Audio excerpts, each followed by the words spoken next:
નમસ્કાર મિત્રો, સ્વાગત છે તમારું એસપી ઓનલાઈન એકેડમીમાં। જો તમે ગુજરાત સરકારના વનપાલ એટલે કે ફોરેસ્ટર બનવાનું સપનું જોઈ રહ્યા છો તો આજનો વિડીયો તમારા માટે ખૂબ જ મહત્વનો છે, કારણ કે આજે આપણે વનપાલ ભરતી 2026 કુલ જગ્યાઓ, શૈક્ષણિક લાયકાત, ઉંમર મર્યાદા, પગાર, સિલેબસ, ફિઝિકલ ટેસ્ટ અને જરૂરી ડોક્યુમેન્ટ અને અરજી કરવાની સંપૂર્ણ પ્રક્રિયા જાણીશું। તેથી વિડીયો છેલ્લે સુધી જરૂર જોતા રહેજો। તો ચાલો મિત્રો, વધુ સમય બગાડ્યા વગર શરૂ કરીએ આજનો આ વિડીયો। તો મિત્રો તમે જોઈ શકો છો, ફોરેસ્ટ નવી ભરતી વનપાલની ભરતી ગુજરાત ગૌણ સેવા પસંદગી મંડળ દ્વારા લેવામાં આવે છે। મિત્રો, વનપાલને અંગ્રેજીમાં ફોરેસ્ટર કહે છે, જે વનપાલની ફોરેસ્ટ સુપર ક્લાસ 3ની પોસ્ટ છે મિત્રો, તથા 2400ના ગ્રેડ પે મુજબ પગાર મળવા પાત્ર છે।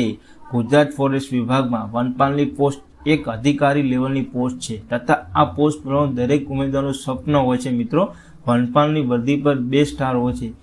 આ વનપાલની નવી ભરતી ઓક્ટોબર, ઓગસ્ટ, નવેમ્બરથી આગામી 3 મહિના સુધી મિત્રો જાહેર થવાની છે। તેથી આ ભરતી સંબંધિત સંપૂર્ણ વિગતવાર માહિતી અહીં હું તમને જણાવીશ। વિડીયો લાસ્ટ સુધી જોતા રહેજો મિત્રો। તો મિત્રો, વાત કરીએ વનપાલ વિભાગનું નામ છે મિત્રો ગુજરાત ફોરેસ્ટ ગાર્ડ। ભરતી કરનાર સંસ્થા છે ગુજરાત ગૌણ સેવા પસંદગી મિત્રો, GSCB છે મિત્રો, જોઈ શકો છો। વર્ગની વાત કરું, સુપર ક્લાસ 3ની આ જોબ છે। શૈક્ષણિક લાયકાતની વાત કરું, જો ગ્રેજ્યુએટ તમે પાસ હોવો જોઈએ, 12 પાસ હોય તો પણ એમાં ફોર્મ ભરી શકો છો મિત્રો। ઉંમર મર્યાદાની વાત કરીએ મિત્રો, 20 થી 35 વર્ષના ઉમેદવારો અહીંયા ફોર્મ ભરી શકે છે મિત્રો। પગારની વાત કરું તો મિત્રો, તમારો 43,000 પ્લસ તમારો પગાર થઈ શકે છે। 8મા પગાર પર મિત્રો વધી પણ શકે છે મિત્રો। વનપાલનું અંગ્રેજીમાં નામ મિત્રો ફોરેસ્ટર કહેવામાં આવે છે। રિપોર્ટ કરે છે કે ડેપ્યુટી રેન્જ ફોરેસ્ટ ઓફિસરે અથવા રેન્જ ફોરેસ્ટ ઓફિસરે RFO દ્વારા કામનું ક્ષેત્ર મિત્રો field work plus office work બંનેમાં જગ્યા પડવાની છે મિત્રો, જોઈ શકો છો। ગુજરાત ફોરેસ્ટની ઓફિશિયલ વેબસાઇટ મિત્રો જો http.forest.gujarat.government.in વેબસાઇટ ઉપર મિત્રો ભરતીની માહિતી આપવામાં આવશે મિત્રો। તો મિત્રો તમે જોઈ શકો છો, વનપાલ એટલે શું? વનપાલ એટલે શું? વનપાલનું પદ એ ગુજરાત ફોરેસ્ટ વિભાગમાં આવે છે। આ પદ ફોરેસ્ટ ગાર્ડ વનરક્ષક કરતાં ઊંચું પણ હોય છે। ફોરેસ્ટ ગાર્ડમાં વર્દી ઉપર 1 સ્ટાર હોય છે, જ્યારે વનપાલ વર્દી પર 2 સ્ટાર હોય છે, તથા આ વનપાલનું કાર્ય જંગલનું રક્ષણ કરવાનું હોય છે મિત્રો। વનપાલની નવી ભરતી હવે ક્યારે આવશે તથા કેટલો જગ્યા ઉપર આવશે મિત્રો, સંપૂર્ણ હું તમને કહી। વનપાલની નવી ભરતી મિત્રો 2026માં મિત્રો આવવાની છે મિત્રો, તમે જોઈ શકો છો। 2026માં ઓગસ્ટ, સપ્ટેમ્બર, ઓક્ટોબરમાં મિત્રો આવવાની છે। વનપાલ ભરતી મિત્રો શૈક્ષણિક લાયકાત તમારો શું હશે? ગ્રેજ્યુએટ 12 પાસ તમે અહીંયા ફોર્મ ભરી શકો છો। તમે સરકાર માન્ય કોઈ પણ સંસ્થામાંથી યુનિવર્સિટી ગ્રેજ્યુએટ થયેલા હોય તો મિત્રો ફોર્મ ભરી શકો છો। તો મિત્રો વાત કરીએ વનપાલનો પગાર કેટલો? પ્રથમ 5 વર્ષ માટે ફિક્સ પગાર મિત્રો 26,000 પ્રતિ મહિને મિત્રો આપવામાં આવશે। 8મા પગાર પર મિત્રો એના આધારે 48,000 પ્લસ તમારો પગાર થવામાં મળવાપાત્ર રહેશે। આ દરમિયાન DA, HRA જેવા મોટા ભથ્થા લાગુ પડતા નથી। પ્રોબેશન પૂરો થયા પછી સંપૂર્ણ પે સ્કેલ લાગુ પડે છે। DA, HRA, TA વગેરે ભથ્થા સામે ઇન હેન્ડ પગાર તમારા ઉપર દર્શાવ્યા મુજબ મિત્રો તમે જોઈ શકો। મેં તમને અગાઉ કીધું હતું કે પગાર તમારો 43,000 પ્લસ તમારો પગાર મળશે 8મું પગાર પંચના આધારે મિત્રો, જોઈ શકો છો મિત્રો। ત્યારબાદ મિત્રો તમે વાત કરીએ વનપાલનો પગાર 7મા પગાર પંચ મુજબ બેઝિક પગાર પર અન્ય ભથ્થાઓ એડ કરતા અંદાજિત 39,500 પ્લસ થાય છે। તો મિત્રો વનપાલનો પગારમાં 8મા પગાર પંચ મુજબ બેઝિક પગાર પ્લસ અન્ય ભથ્થાઓ એડ કરતા અંદાજિત 48,000 પ્લસ તમારો પગાર થાય છે। તમે જોઈ શકો છો વનપાલની ઉંમર મર્યાદા કેટલી? ઉંમર મર્યાદાની મિત્રો વાત કરીએ, વનપાલમાં ઓછામાં ઓછી 20 વર્ષ હોવી જોઈએ, તથા વધુમાં વધુ 35 વર્ષના ઉમેદવાર અહીંયા ફોર્મ 35 વર્ષથી ઉપર ઉંમર ન હોવી જોઈએ, એનાથી નીચે હોય તો તે ઉમેદવાર અહીંયા ફોર્મ ભરી શકે છે। અનામત કેટેગરીના ઉમેદવારો ઉંમરના વધારાની છૂટછાટ મિત્રો અનામતમાં જે આવતા હોય એમની કેટેગરીના ઉંમરમાં છૂટછાટ તમને મળવાપાત્ર રહેશે મિત્રો। વનપાલનું કાર્ય અને જવાબદારી, હા મિત્રો, વનપાલનું કાર્ય તમારું કામ શું રહેશે, તમારી શું જવાબદારી આવશે, નિભાવવામાં આવશે હું તમને કહી। વનરક્ષક અને દેખરેખનું કામ। નંબર ટોપિક 1, વનરક્ષક અને દેખરેખ મિત્રો પહેલું કામ તમારા છે વન વિસ્તારની પેટ્રોલિંગ કરવું અથવા સુરક્ષા, ગેરકાયદેસર કાટછાંટ, શિકાર અને ઘૂસણખોરી અટકાવવી, વન ક્ષેત્રની સીમાઓ, વાડ બાગણી અને જળ સ્ત્રોતોની દેખરેખ કરવી મિત્રો પહેલું કામ તમારું શું છે? વનરક્ષકને દેખરેખની કરવી। બીજું ટોપિક છે મિત્રો, બીજું કામ તમારું વન્યજીવન સંરક્ષણ મિત્રો પ્રાણીઓના નિવાસસ્થાનનું રક્ષણ, વન્યજીવનમાં હેલ્થ રિપોર્ટિંગ અને રેસ્ક્યુ ઓપરેશનમાં માનવ વન્યજીવન સંઘર્ષ ઓછો કરવા માટે પગલાં લેવા પડે। મિત્રો ત્રીજું કામ છે વહીવટી અને રિપોર્ટિંગ કામ. દૈનિક સાપ્તાહિક રિપોર્ટ તૈયાર કરવો, તેને રેન્જ ઓફિસરને મોકલવું, કેસ રજીસ્ટર આપવું અથવા ગેરકાયદેસર પ્રવૃત્તિની જાણ કરવી, ફિલ્ડ સ્ટાફ, ફોરેસ્ટ ગાર્ડનું માર્ગદર્શન શેડ્યુલ તૈયાર કરવું. ત્રીજું છે મિત્રો વૃક્ષારોપણ અને પર્યાવરણનું પ્રોજેક્ટ. વૃક્ષારોપણ કેમ્પ, પર્યાવરણ જાગૃતિ કાર્યક્રમનું આયોજન, જમીન સુધારણા, સોઇલ કન્ઝર્વેશન અને પ્રાણી સંરક્ષણમાં કામોનો દેખરેખ. બીજું કામ છે ઇમરજન્સી રિસ્પોન્સ, વન આગ, ફોરેસ્ટ ફાયર નિયંત્રણમાં નેતૃત્વ, કુદરતી આફતો અથવા પૂર સમયે વન વિભાગના સાધનો અને સ્ટાફનું સંકલન કરવું. બીજું કામ છે જનજાગૃતિ, સમુદાય સહકાર, સ્થાનિક ગામો અને એનજીઓ સાથે સંકલન કરીને મિત્રો સંરક્ષણ માટે લોકો જોડાવા માટે પ્રયત્ન કરવો. જનરક્ષણની જાગૃતિ લાવવી પડે મિત્રો. વનરક્ષણ વિશે શાળાઓ કે ગ્રામ્ય સભામાં જાગૃતિ લાવવામાં મિત્રો જનરક્ષણની બધું વધારો દિવસે દિવસે બધું તમારે જાગૃતિ ફેલાવવાનું કામ હોય છે મિત્રો. ત્યારબાદ મિત્રો વનપાલનું મિત્રો તમને જોબ નોકરી લાગ્યા પછી તમારું પ્રમોશન કેવી રીતે. વનપાલ પદથી મિત્રો રેન્જ ફોરેસ્ટ ઓફિસર RFO તરફથી પ્રમોશન મળી શકે છે. આ વનપાલમાંથી રેન્જ ફોરેસ્ટ ઓફિસર આ પ્રમોશન 5 થી 7 વર્ષ થતું હોય છે મિત્રો. પરંતુ આ પ્રમોશન તમે કરેલ સારા કાર્ય બદલ મળતું હોય છે. વનપાલની ટ્રેનિંગ મિત્રો, ટ્રેનિંગની વાત કરીએ વનપાલના ટ્રેનિંગ સેન્ટર પહેલું સ્થળ છે રાજપીપળા, નર્મદા જિલ્લો કેન્દ્ર રહેશે. Forest training centre Rajpipla. વિશેષતાઓ મિત્રો ગુજરાતનું મુખ્ય વન ટ્રેનિંગ સેન્ટર છે. અહીં વન્યજીવ સંરક્ષણ, ફિલ્ડ મેનેજમેન્ટ, કાયદાકીય પ્રક્રિયા, નકશા વાંચન અને પેટ્રોલિંગ જેવી પ્રેક્ટિકલ તાલીમ અહીંયા મળે છે મિત્રો. વનપાલ ટ્રેનિંગ સેન્ટર 2 બીજું તમારું સ્થળ રહેશે સાપુતારા, ડાંગ જિલ્લો કેન્દ્ર. Saputara forest training centre.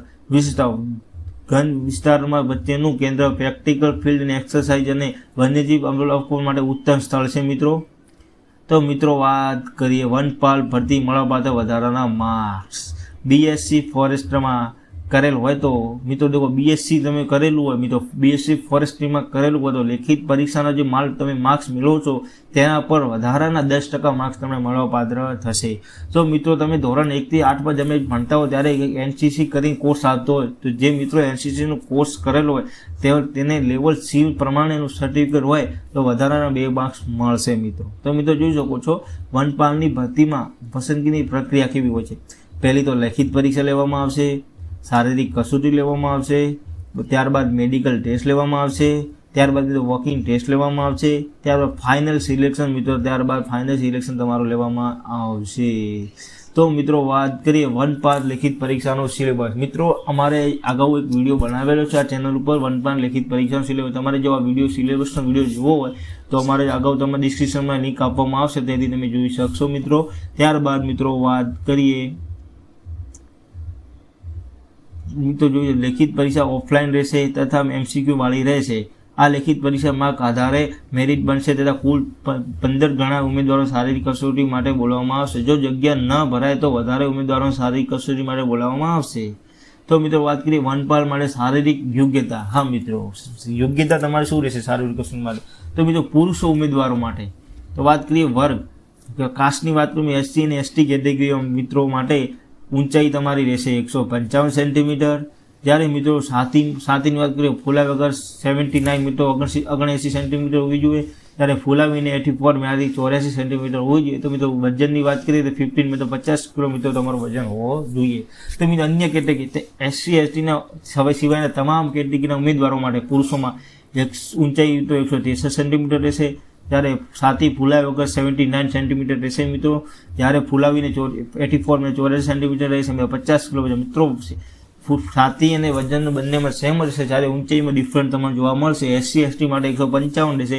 જ્યારે અન્ય એના સિવાયના તમામ કેટેગરીના મિત્રો 163 સેન્ટીમીટર રહેશે. તો મિત્રો તેમજ મહિલા ઉમેદવારો માટે ST STના કેટેગરીની મહિલા ઉમેદવારોને 145 ઊંચાઈ રહેશે. જ્યારે વજન રહેશે 45 કિલો.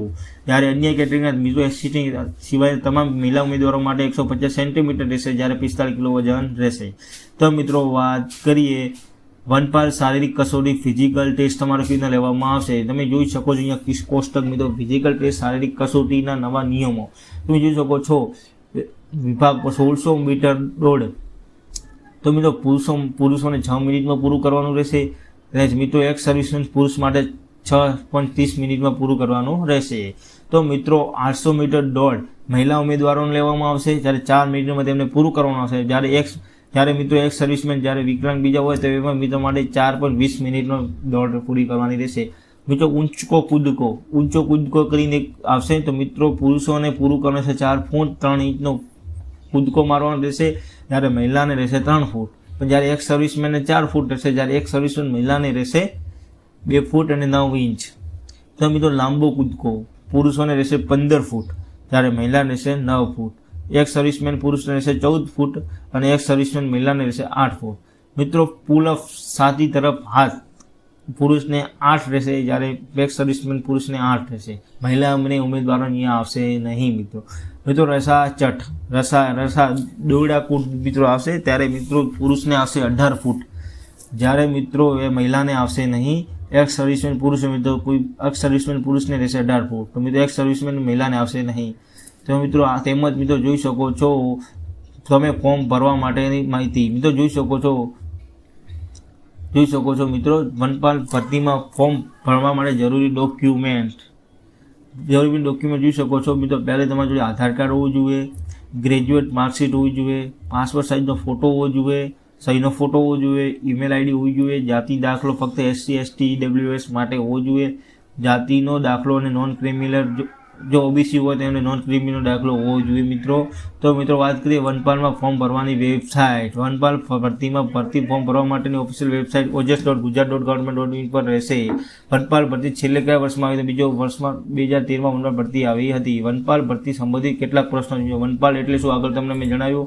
વનપાલ ગુજરાત ફોરેસ્ટ વિભાગમાં વનપાલનું પદ ફોરેસ્ટ ગાર્ડ વનરક્ષક કરતાં ઊંચી કેડરની પોસ્ટ છે. વનપાલ ભરતી પર 2 સ્ટાર હોય છે તથા વનપાલનું અન્ય નામ ફોરેસ્ટર છે. તે વનપાલનું કાર્ય જંગલનું સંરક્ષણ કરવાનું હોય છે. વનપાલનો પગાર કેટલો હોય છે મિત્રો? વનપાલનો પગાર પ્રથમ 5 વર્ષ માટે ફિક્સ 26,000 હોય છે, જ્યારે 5 વર્ષ નીચે મુજબ પગાર મળવાપાત્ર રહેશે. ત્યારબાદ મિત્રો તમને આગળ મેં જણાવ્યું તે પ્રમાણે તમે જોઈ શકો છો. Thank you. નેક્સ્ટ મળીએ નેક્સ્ટ વિડીયોમાં.